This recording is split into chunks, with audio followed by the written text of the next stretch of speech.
Welcome to Guide Guru. We hope this video helps. You start by confirming the essentials.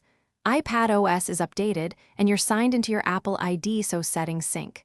Once done, open Settings and tap Focus.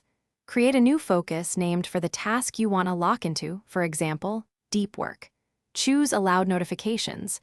Add only the apps and people that must reach you.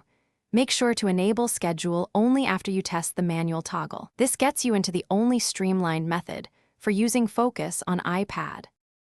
Now you configure the Meet a Focus so it actually works.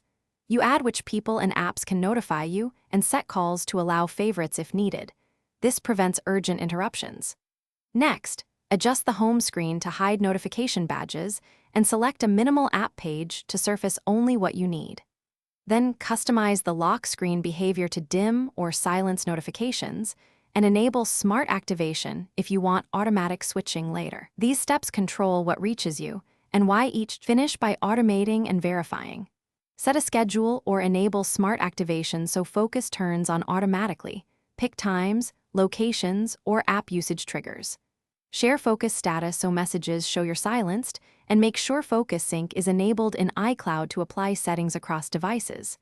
If it doesn't engage, restart the iPad, toggle Focus off/on, and check iCloud Sync and software version. If issues persist, remove and recreate the Focus profile.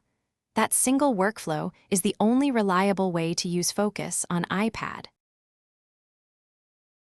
Thanks for watching. Consider subscribing if we helped you today.